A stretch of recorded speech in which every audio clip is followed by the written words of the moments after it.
Right. Hi, and good afternoon, everyone. And it's welcome to our panel session, webinar session. It's fantastic to see so many of you. I'm really excited. I'm Chion Wora. I'm the Shadow Minister for Digital Science and Technology. I'm really excited to be here today. Before I get carried away, there's a few housekeeping rules.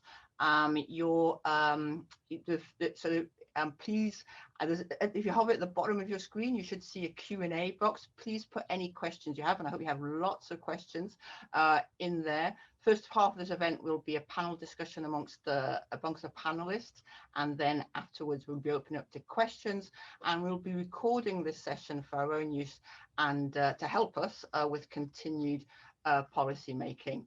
So as I think we all know, this is Black History Month, which is the time of the year when many organizations suddenly remember that there are Black folk in their organization, in the world in general, and I'm certainly received more invitations than at any other point of the year. I am pleased to say that the Labour Party knows this all year round, is championing Black history all year round. That's one of the reasons when I joined the Labour Party at the age of 16. And also, you know, the time that I spent in the tech sector, and that's why I'm so excited to be here today and to see so many tech entrepreneurs and tech visionaries, and know that so many people are on this call. Now, I spent 23 years in the tech sector before coming into Parliament, and I'll tell you, you know, it was a pretty lonely experience most of the time. I was almost always the only Black person in the room, the only woman in the room, actually, the only woman of color. The lack of diversity made all the challenges associated with making your way in any profession, you know, sort of doubly difficult. And it also gave me a lot of time to think about tech and technology, diversity, and to realize, you know, and that's what today's event is really about, you know, that diversity.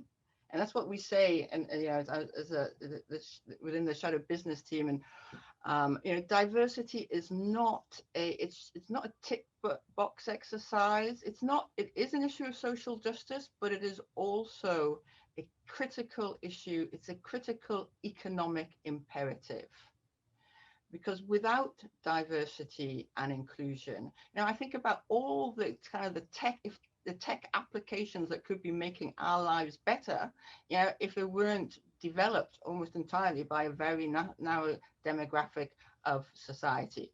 You know, I think about the resilience that organizations have, all organizations have, you know, if there were more indifferent voices in their boardrooms and in their product development teams, you know, designing and deciding, you know, what our future society is going to look like. Because our future society, we've seen from COVID-19, the technology has, you know, the pandemic has accelerated the move online.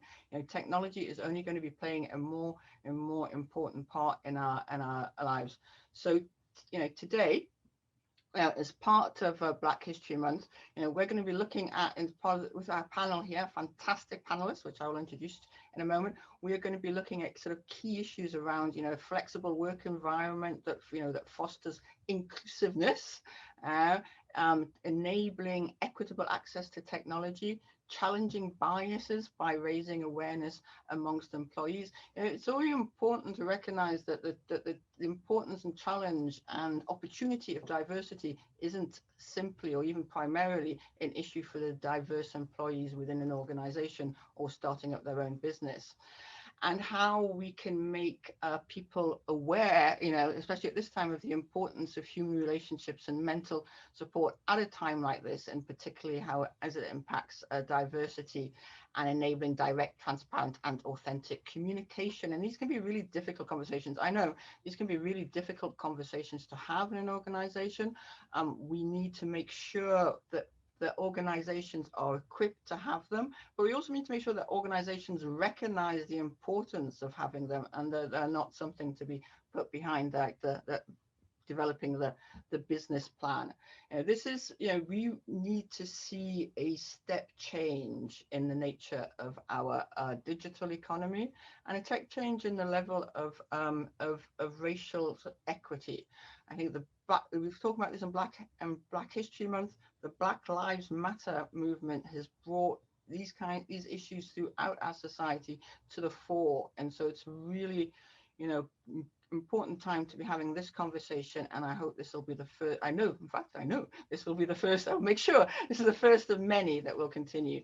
Now, we've got 3 fantastic panelists, and I'm going to ask them for their views. We've also, I'm so pleased to say, we've also got on our call, we've got our Shadow Chancellor, Annelies Dodds, who's here, and going to be summing up towards the end, together with Ed Miliband, who is our Shadow Secretary of State for Business, and I work across Ed's team and our Shadow Digital team.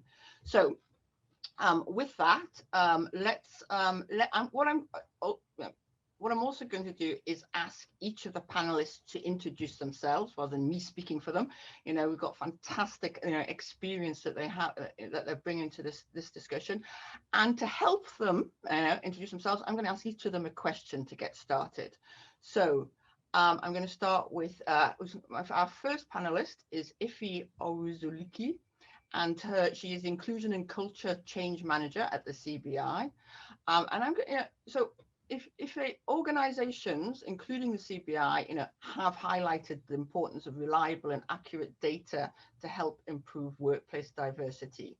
So how can businesses improve data collection around ethnicity and also encourage employees to disclose information? Thank you, P. So I think it's really important that organizations are able to capture their data to understand the makeup of their workforce. Having that data provides you the foundation for the conversation that should already be happening. But I think the difficulty with capturing that data is the lack of trust. What would you use with that data that's been presented to you? And how are you going to use it to really enact change? Because for many organizations, they haven't got the systems in place necessarily to capture data, but fundamentally it's the culture. Understanding that your culture is going to be a key driver in anybody really understanding where you fit on the inclusion journey, but you need that data. That data will tell you, do you lack this number of representation within your workforce? Then when you go further into your data, it would then show you, do you lack this number of representation within your senior management teams? And so my role at the CBI, but in talking to so many of our members, is to really help them push the dial and really go beyond the initial challenge, but really start reporting on their data. Because fundamentally, until you really start to have an understanding of what your organization looks like, you won't really know where to fit in the relevant targets and things to do to approach it, to tackle the issues that you have in representation, in progression, in development, that organizations are still kind of in that phase of discussion at the moment. That's so true, Ife, around the importance of the culture, but also it's almost like it's a chicken and egg, isn't it? Because people need to trust, as you say, what's going to happen to their data. And these conversations are, can be challenging. So are you finding that businesses are responding they responding positively? And have you seen a change, over in recent times in their attitude to identifying and collecting the data and having a culture which promotes that? I've definitely seen a change in how businesses are responding, especially around the culture piece. For many years, decades, people haven't even started talking about race and the importance of understanding race, the struggles that someone from a different background has to those against others. And I think where we are at now is that organizations are keen to understand how they can do better. They just are not necessarily sure of where to start the journey. And I say to many of them that even beyond capturing your data, running things like your D&I survey will give you a sense of what the culture is like, fundamentally, where there is an absence of data. And one of the things that you might find out is that people might populate that survey with information around their demographics. And then you can understand, is the organization welcoming or not? I think there is a shift in the conversation, but I think where we are at now, there is a learning and unlearning to be able to really understand why we are in the place that we are in right now. And there needs to be a conscious level of active listening in this journey, but also really challenging ourselves to be uncomfortable. That businesses are learning that you're going to hear things that might not sit well with you. And the reality of the situation is that that is what you need to hear to understand what the depth of the struggle that we're currently in trying to make sure that diversity inclusion fits and runs for all. And where there is an absence of knowledge on a particular area of a diversity strand, you need to hear those stories. You need to understand what the plight is, what the struggle is, to be able to really, align that with your data, but align that with your culture change strategy and do a cultural audit to understand what's going on, what's the state of play. That's so true. And we often say, if you can't see it, you can't be it when it comes to role models. But I think if you can't see it in your organization, your people and your own data, then you can't change it. So I'm sure we'll come back to questions around that. I'd like to go to Raphael Sofoluke, sorry, who's the founder and CEO of the UK Black Business Show. Fantastic show. I've been there. So Raphael, introduce yourself, but also let me know that the COVID crisis has shone a light on long-term problems of access to finance for Black, Asian, and minority ethnic entrepreneurs. And what can business and policymakers do, and you have someone on this call, do to ensure BAME entrepreneurs can access the finance they need to start and grow? Well, yeah, thank you for the introduction.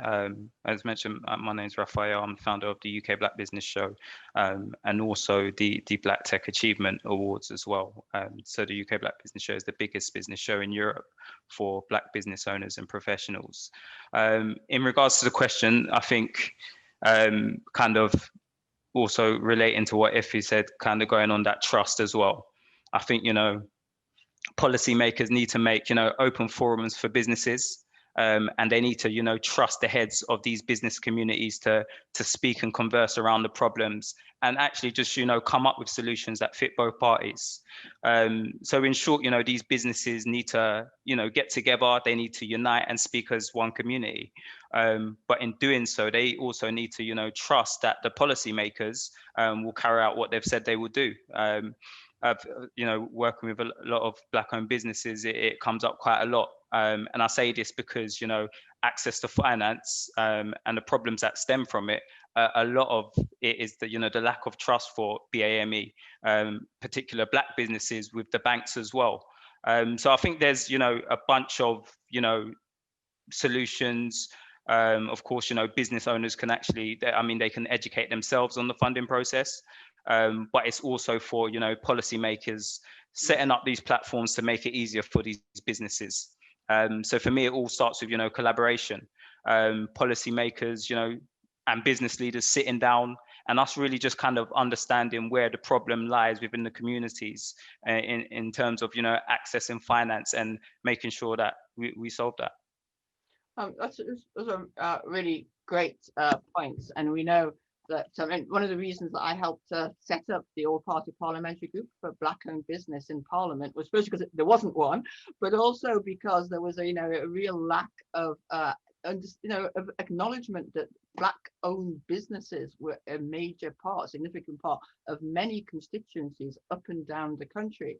And I hear often from from business banks and others that they can't find the Black entrepreneurs to fund, and we know they're there. What kind of what experience or examples of networking, Black businesses networking do you have that can share best practice and how we can help, how banks and others can reach out to Black-owned businesses?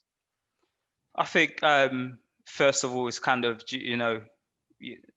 being kind of creative where you kind of going out to these. So it's kind of similar with diversity and inclusion with the whole recruitment policy, where these companies are saying we can't reach Black employees, but how are they sourcing their talent? Are they going to the same old events to look for or are they going to specific events like the UK Black Business Show or Women in Tech?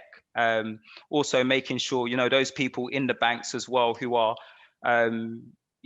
putting through the loans, because a lot of Black entrepreneurs and professionals, they get denied and they feel that the process is not fair. So going back to the recruitment process in businesses as well, when someone is being interviewed, is the panel fair? Are you going for an interview and at all 3 stages being interviewed by, you know, a white middle-aged man? So it's making sure that on all levels, you know, that there's a fair process for everything as well, I think. That's absolutely true, and I know that it's what's all, isn't it? The channel to market, and often the channels to market, or the routes to where people are effectively excluding some people, or because they're often based on people recruit networks which are like themselves. So going out and reaching out, being broader and reaching out to more networks and different networks can be really effective. And I'm sure we'll come back to how we can do that, but I just want to go to our final panelist now, which is Dawn Osborne, who's the founder and chair of Adobe's Black Employees Network. Fantastic, Dawn, great to have you here. So if you could introduce yourself and say, how can firms, your views on how can firms and policymakers improve the representation of Black, Asian and minority ethnic people at senior levels within business?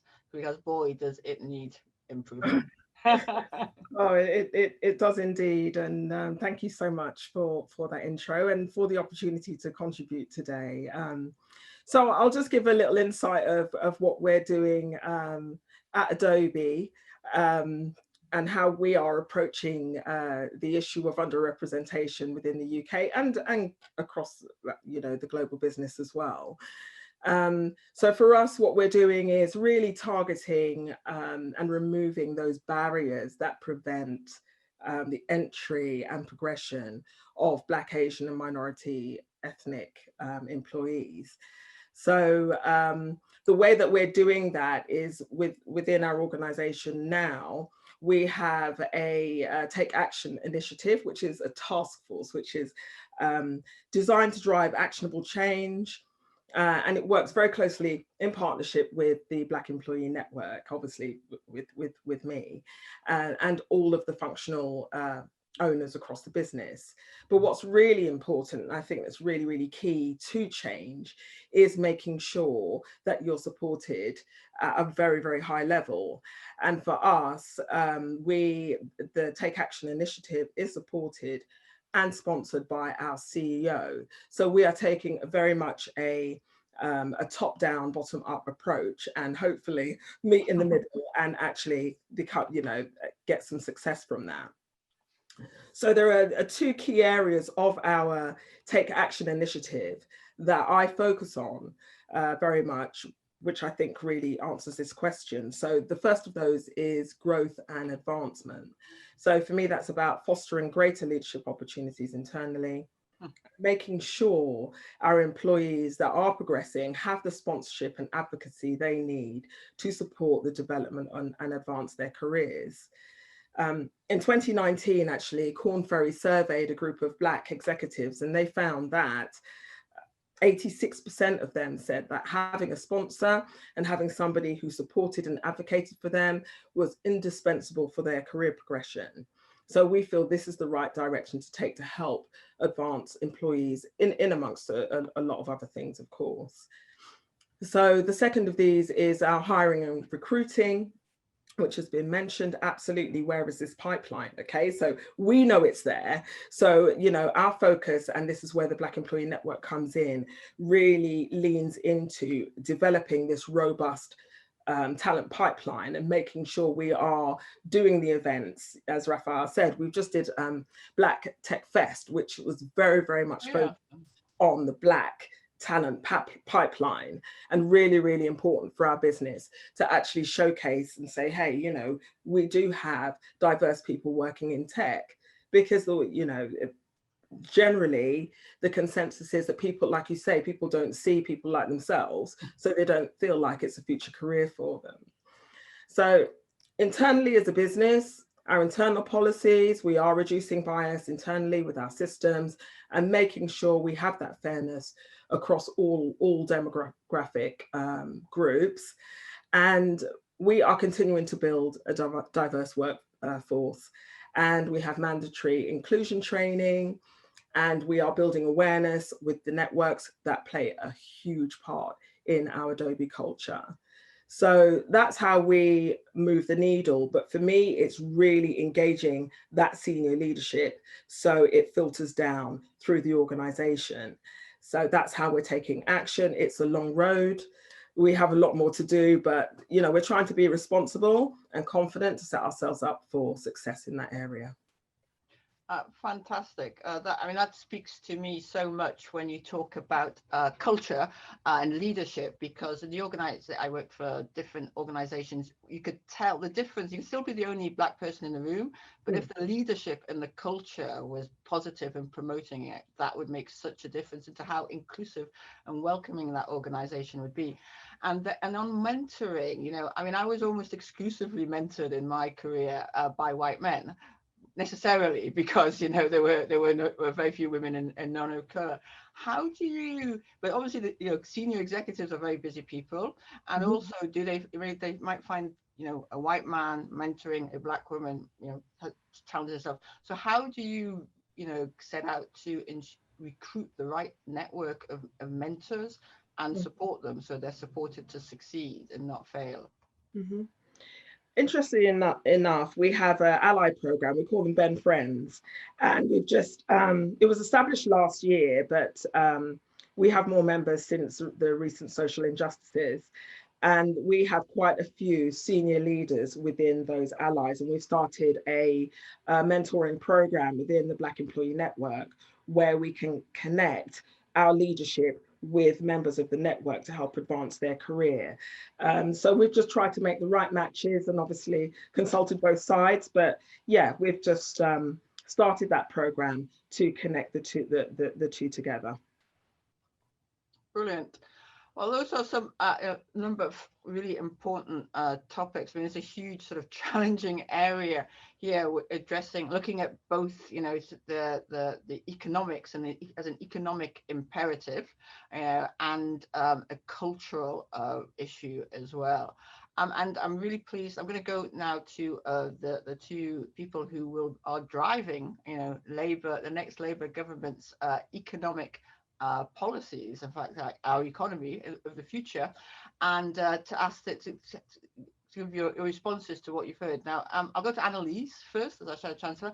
Annelies, it is, my view, I think it's your view too, it is an economic imperative. How do we take forward or respond to the challenges that our panelists are sharing? Thanks very much indeed, Chi, and thanks so much to the panelists. That was really fantastic discussion. Thanks to everyone who's taking part in this. It's so important for us. And Chi's absolutely right. And in fact, we've got some quite robust evidence around this now. I was preparing for this and looking again at the McGregor-Smith review, which has got so many interesting elements within it. But right back in February 2017, they indicated that because of the unequal both recruitment and progression of Black and minority ethnic representation in many organisations, our UK economy is missing out on £24 billion a year, 1.3% of GDP, because of that lack of diversity going through organisations and being recruited from the start. So this is an absolutely enormous issue for our economy, as well as, of course, a critical issue for social justice as well. And it was really interesting to hear from the different panelists. I think they went through a number of the different aspects of this that we think are critically important as well. I suppose if I had to pose some questions, some that I would kick off with would be the fact that Labour has been calling for some time. We reiterated that call in April of this year for proper ethnicity pay gap reporting. How can we kind of get that balance right? Because I was interested in what Raphael was saying about, trying to get businesses themselves to take responsibility. But, as with the representation of women in the workplace, if we keep waiting for some of them to get their acts together, then we'll be waiting for centuries, right? So what's the kind of balance there around forcing sunlight into this to show up really poor practice, and then having that action where businesses can collaborate with each other maybe and learn from each other and kind of own it from the high level? I mean, I think we need much more of both but it'd be really interesting to hear from panelists around that. And then I suppose I was also interested in what Dawn was saying around some of the different forms of training that have been rolled out. I mean, we've been undertaking unconscious bias training within the Shadow Cabinet. I find it to be really helpful, actually. And it'd be interesting to hear colleagues' thoughts around that. I mean, to me, it's really important that it's not a tick box exercise. It's not something that people just kind of go and do a webinar on. They need to be talking to colleagues about it, really checking that they've actually learned from it throughout all of the processes that are then used subsequently, and kind of reviewing it on a regular basis. But again, it would be interesting to hear colleagues' thoughts on that, and people on this call's thoughts on it. And I guess just finally, it's kind of interesting, that piece about finance, and she and I have done a few different discussions where this issue's come up, and where there seems to be a major problem. We've seen it during this crisis, but previously as well, that the kind of financial services that lots of Black, Asian and minority ethnic people use are very often not those that are recognised by government or worked with particularly by government or by the British Business Bank. And I wondered if you had thoughts about how we can really break down those barriers, because, you know, I think it's absolutely right. So often, you know, I hate this phrase, personally, I hate the phrase hard to reach communities. You know, it's just that a lot of the time policymakers aren't where people are. So what can we do to really break that down? Fantastic. Thanks very much, Annalise. First, I'll go to Ed Miliband next before putting it back to the panelists. Ed. Thanks, Chi, and I'd like to really thank Ife, Raphael and Dawn for joining us today, and I would echo all of Annalisa's excellent comments. I mean, I think both Annalisa and I feel that we are most importantly here today to listen and sort of learn and you know, kind of take on board what people are saying. So I won't speak for long. I suppose one thing that's the first thing that strikes me really is there's just, you know, we have a great deal of hidden racism and injustice which came through in your comments. I was struck by some figures I was looking at before this panel, that 1 in 4 BAME employees report in 2018 they'd witnessed or experienced racist harassment or bullying from managers in the last 2 years. And, you know, we are, and, you know, the law can change, but, you know, it takes, there's a big gap between legal change and cultural change, as we know. And so I think it's really, really important to sort of acknowledge that and make and start from that place. I think secondly, what struck me about all your comments is that we're in a sort of vicious cycle of underrepresentation.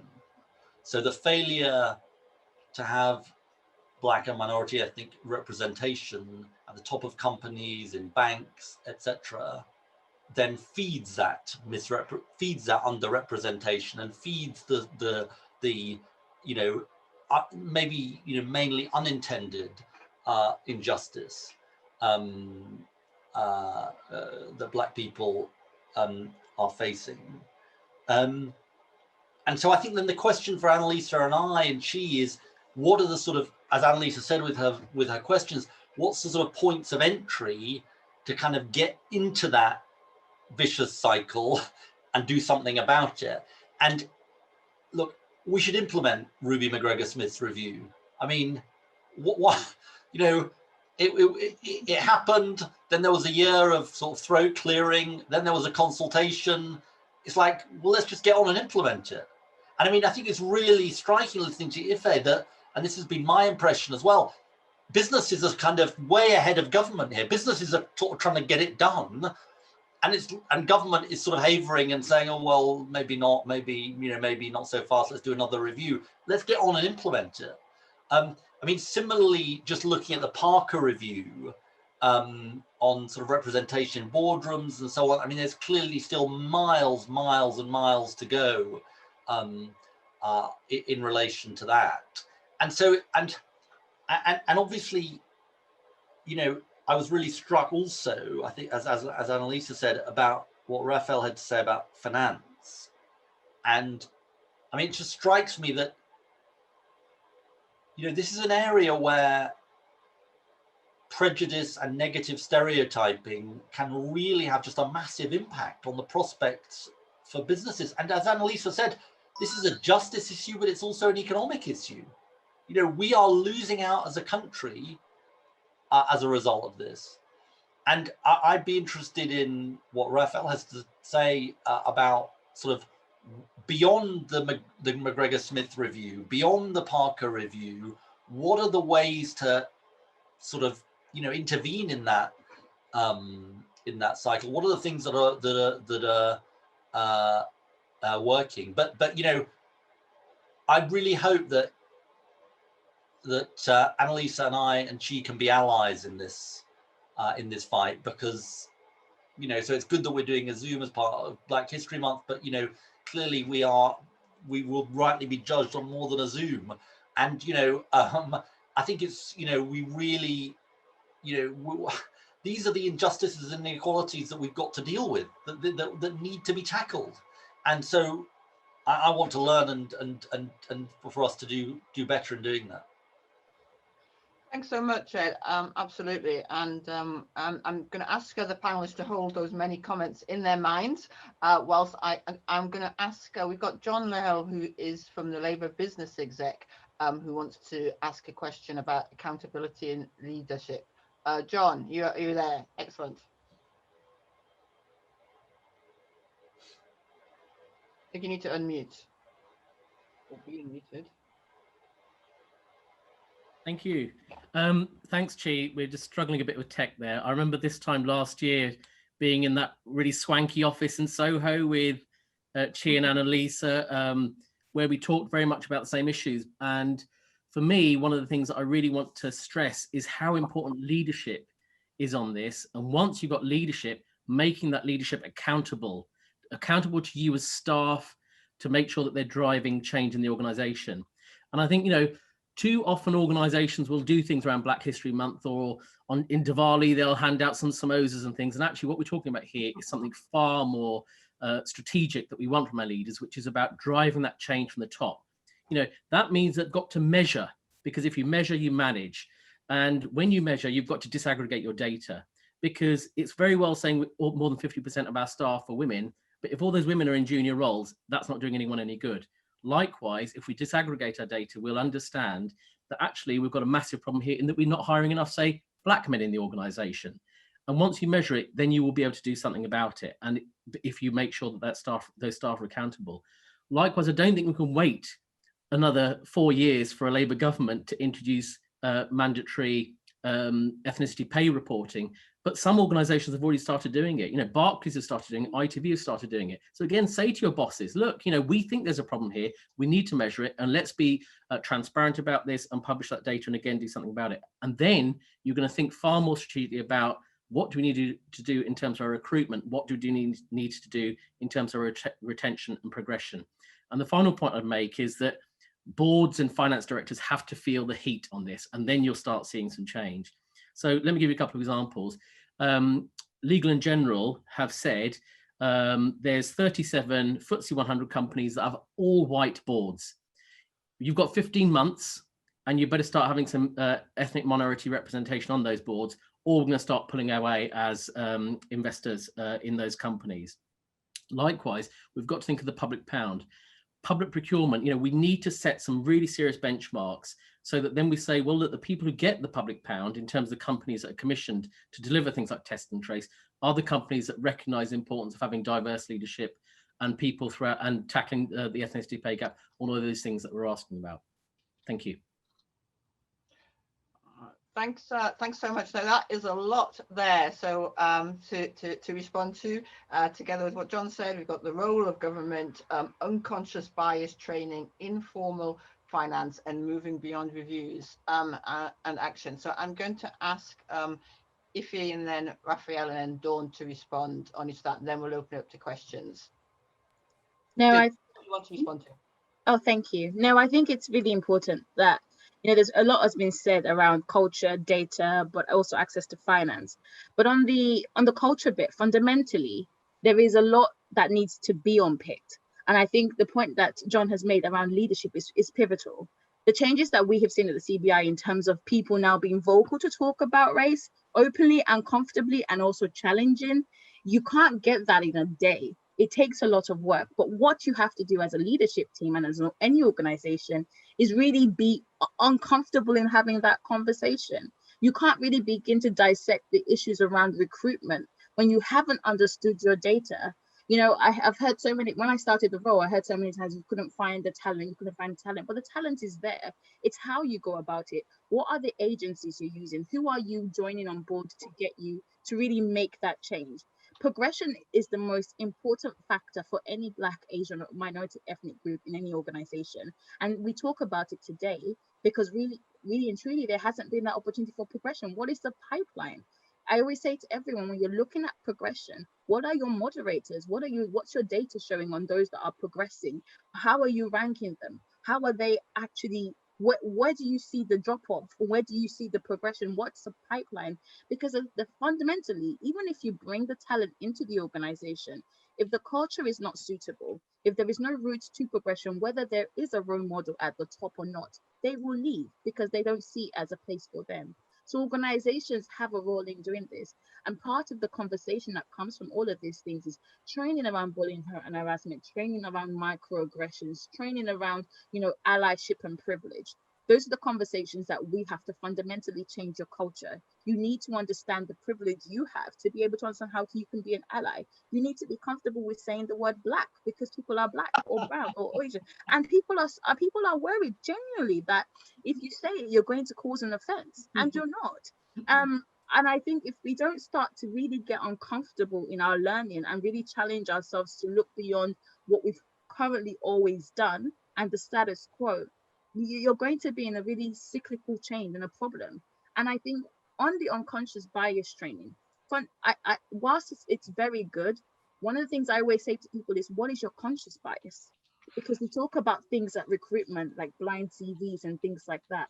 But fundamentally, when you're asking for things like blind CVs, you're saying to people to hide your name, hide your background, but you're saying bring your authentic self to the place. And we need to really think about what we're asking for and what is our conscious bias. Because even if an individual, goes through that whole process of a blind CV, where do they drop off in the interview process? Have we tracked our data for that? And even for our targets on reporting for management roles, I say to everyone, what are your targets? One of the things we apply at the CBI is the Rooney Rule. For every management role, there has to be at least one Black candidate on that list for it to progress to interviews. When you start really incorporating those changes into your culture and your day-to-day and really learning to push back and learn your terminologies and your languages, then you see a culture shift. And then you see the accountability. But until you do that, and that stems from the data, until you do that to know the makeup of your workforce, and as John said about is it Black, is it Asian, where are you lacking? You wouldn't really know where you're going to in terms of your journey. And I think that's fundamentally is important. Everything aligns together, but we have to know what we're trying to accomplish, to know how we're trying to get there. And essentially, ethnicity pay gap reporting, tracking your data internally and externally and publicizing it gives you that accountability, because then you know that you have to change. It's no longer a statement piece, but an action that needs to follow with that. Thank you. Great. Thanks very much, Raphael. Yeah, I think, some great points there. And I was taking down kind of some notes as Ed was speaking, and especially what Ife said in regards to allies. I mean, nothing can change without allies, and it's 100% important for people who hold positions of privilege to be active allies, and be the ones responsible for making changes to make sure others will be successful. So as much as things like unconscious bias training is great, I think actually training around allyship is probably even more important, teaching people how they can, champion others, be advocates for women and people of color, being, amplifiers, inviting people from underrepresented groups to, maybe to speak at events, advocating for others. I think Dawn spoke about that in terms of like sponsorship, offering to introduce your colleagues to people that will help them, and also just, acting as a scholar yourself. How are you educating yourself in terms of, Black leaders, Black professionals? Are you reading, you know, the right material? And also in terms of, you know, you mentioned about the pay gap as well. It is 100% about, you know, challenging these things in the workplace, you know, challenging stereotypes, which you see others going through, microaggressions, you know, going from a bystander to an upstander, which is something which I think is important in terms of, you know, allyship. In regards to, you know, funding, I know you mentioned what does work. So from my experience, what has been working for some of the Black-owned businesses I work for, you know, Black-focused incubators, you know, venture capital funds. Some are getting, you know, actually loans from Black-owned businesses themselves. Angel investors, again, who are tailored towards Black-owned businesses. So a lot of the help they're getting is, you know, from actually now organizations that have that special focus towards, you know, Black-owned businesses, crowdfunding, grants that are specifically tailored for them, which is, it's good, but it's also a shame that they have to go for to these companies who are specifically focused at, you know, providing a service for Black-owned businesses. That's so true, and you know, the role of informal finance and friends and family is under-recognised. I'm going to ask Dawn to perhaps look particularly at the role of government. I'm afraid that I'm going to have to go because I've just been called into the chamber to ask my Hank Colquitt question on COVID in Newcastle, but I'm handing over to Annalise, who's going to chair the rest of it. And thank you so much it's been great already. But Dawn, government. Thank you, bye.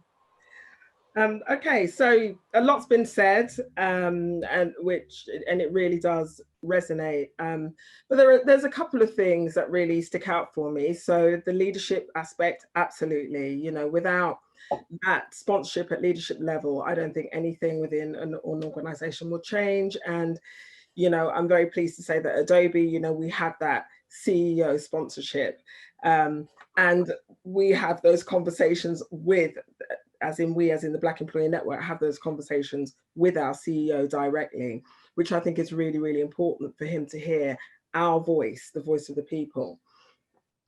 And around measurement, I think, you know, we don't know when the laws are going to change. And I think reporting really does need to be actionable when you know, a lot of companies have done their ethnicity data, but, you know, within Adobe, we like to do things the right way and make sure if we are, you know, doing that data collection, there will be action behind it and those changes will be made and we will have that parity.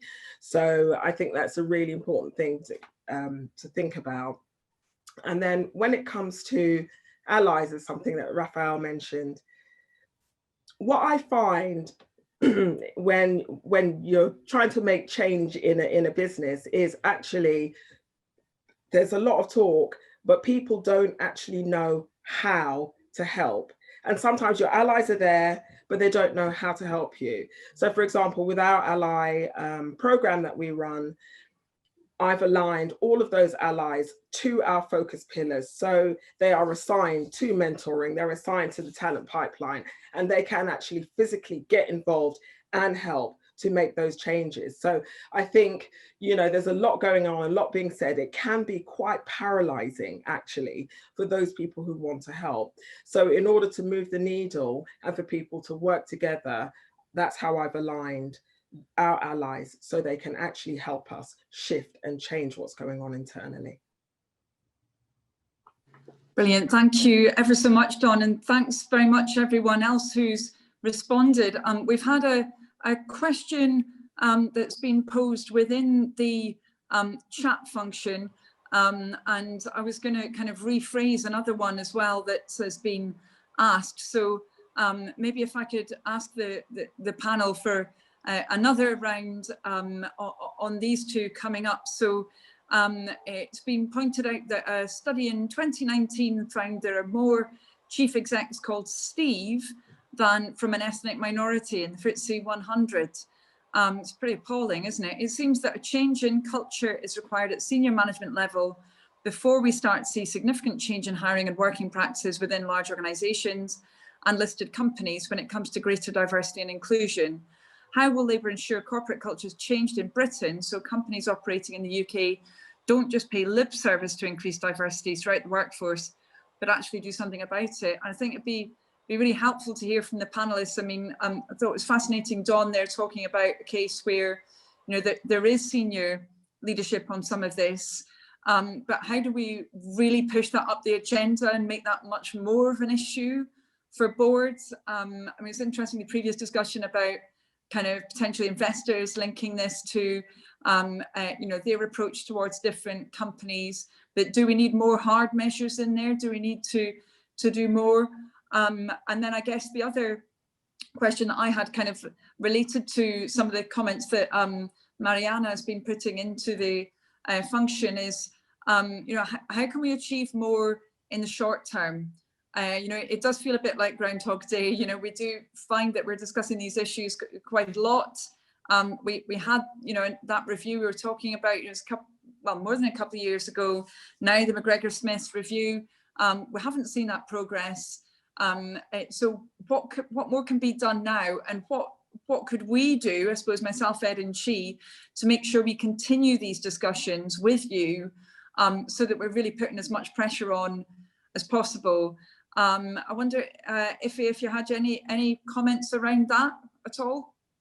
No, thank you, Annalise. I think on the aspect around what businesses can do, especially boards, and you know, I've seen that data as well around most chief execs be called Steve.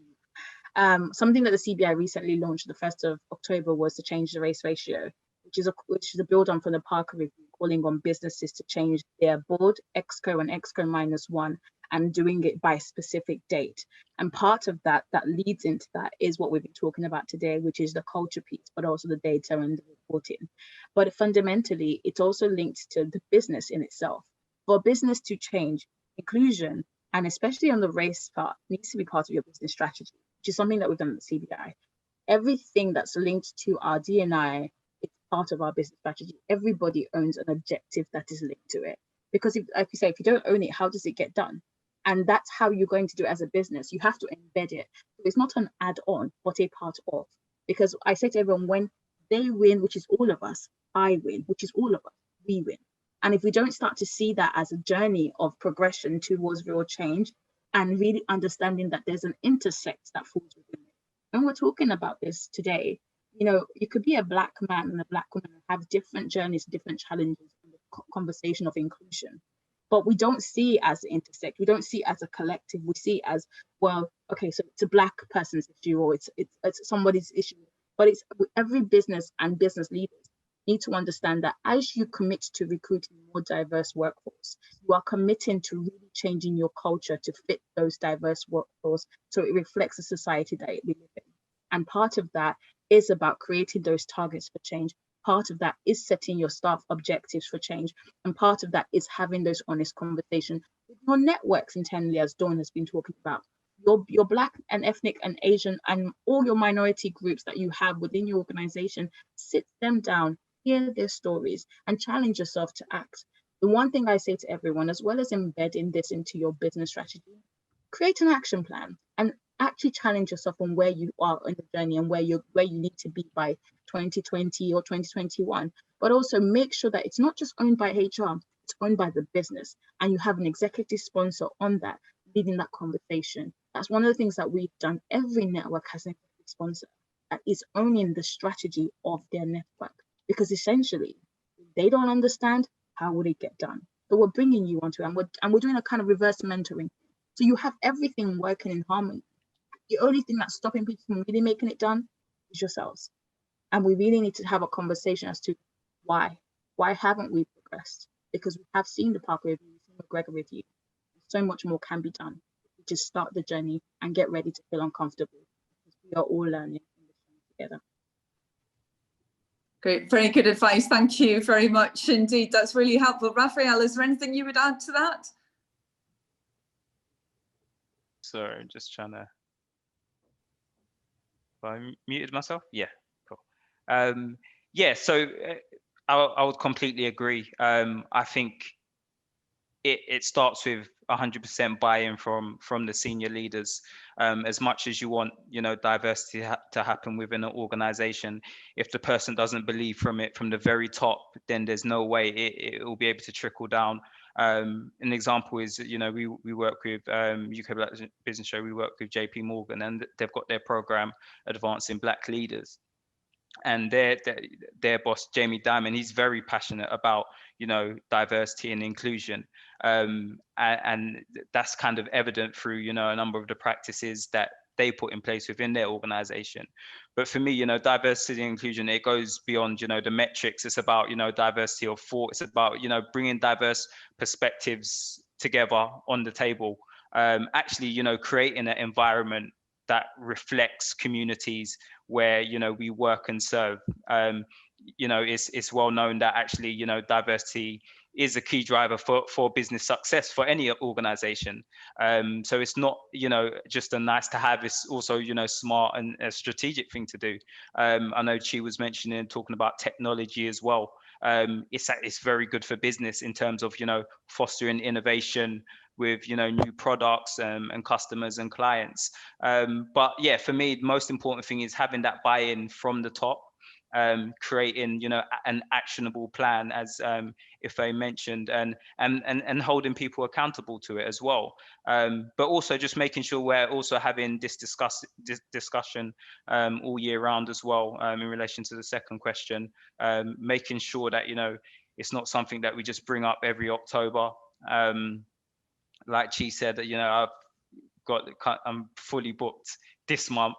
It would be good to spread that around, you know, the year and have that discussion, and speak to people about how they can, you know, create diverse and inclusive workforces.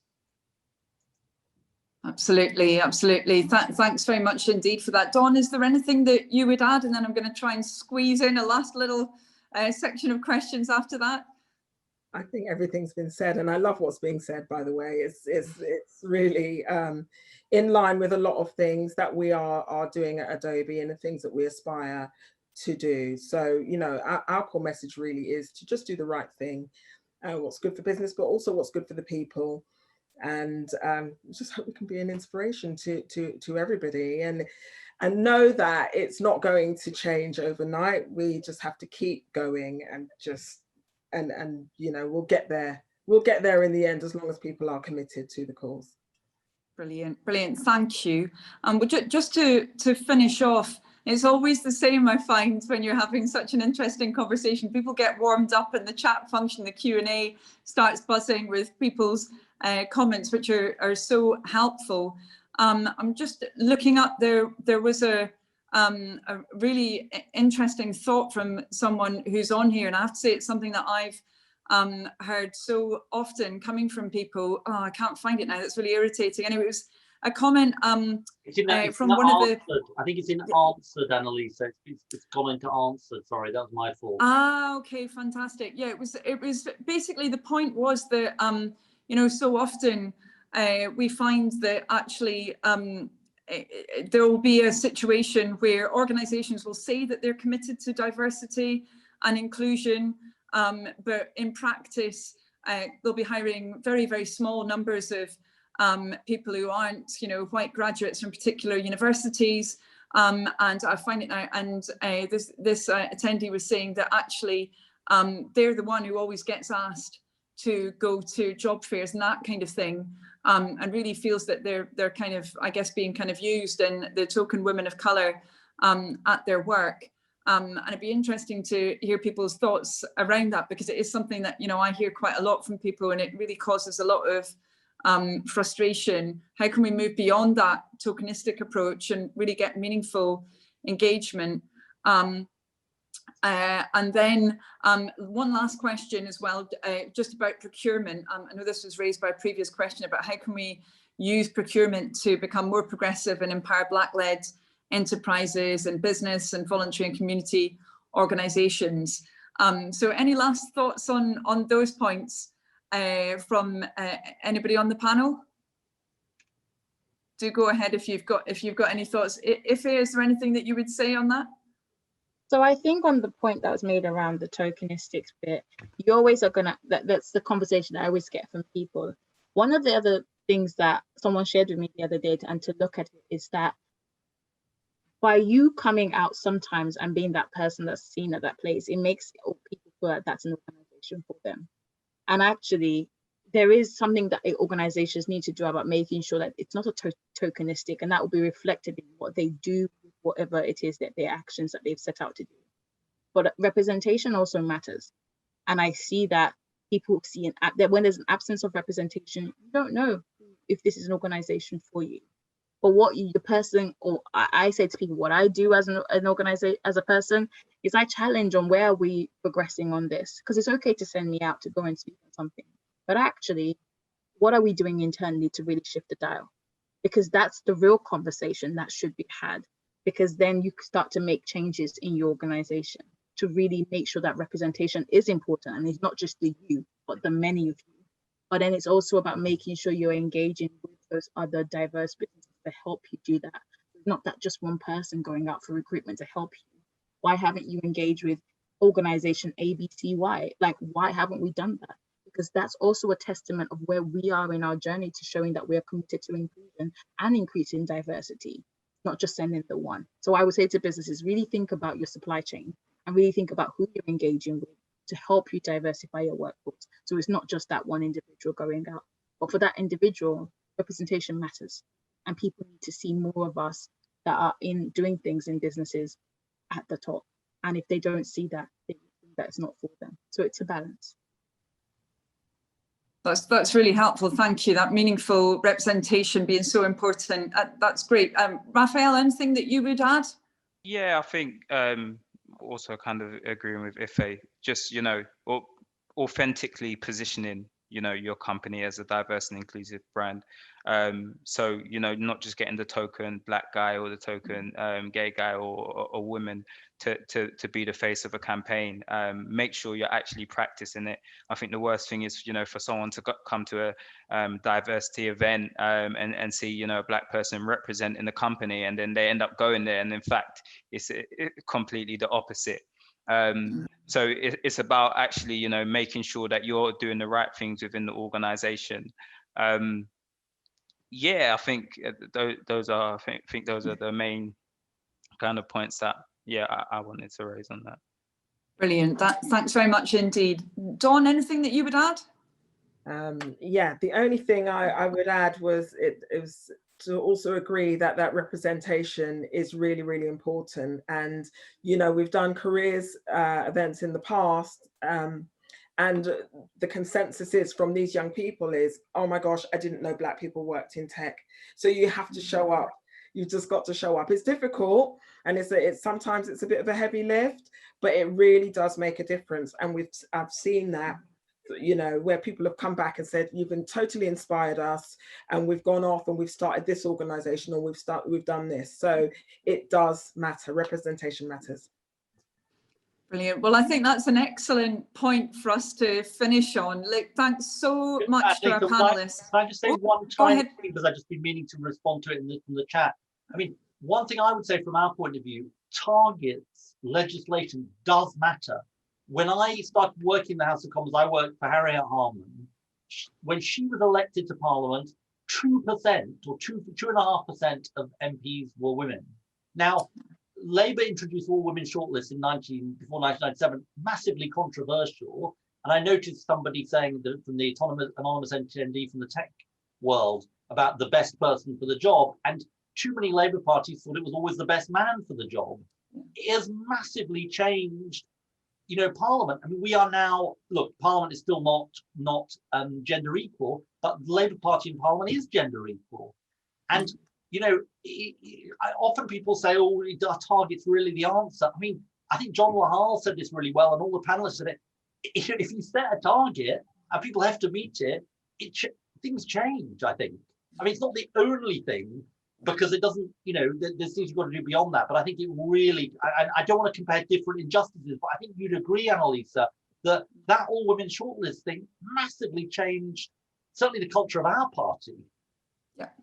Yeah, no, I'd definitely agree with that. I mean, it goes back to what one of the other people on this call said about what matters is what's measured, and you can manage what's measured. And if it's not measured in the first place, then you can't do anything about it. And there can be pretensions of ignorance around a lack of diversity when that data isn't there. So I think that's come through really loud and clear, as well as many other points during this call. I feel that we could talk about this for a long time, but we do need to get back together again, I would say, before another year, because the last session that we did together with some people on this call was brilliant. Let's try and make sure that we keep this conversation going and really build on it. And certainly myself, Ed, and Chi beforehand, we've learned so much from this. I just want to finish really by thanking the business relations team from the Labour Party as well, because they helped to organise this and they did a brilliant job. Really, really grateful to them. And thanks so much to everyone who's participated. And, let's work together so that we can really get those more diverse workplaces that are so desperately needed, both morally and economically as well. Okay, great. Thanks so much, everyone. Everybody, thanks a lot. Take Really, care. really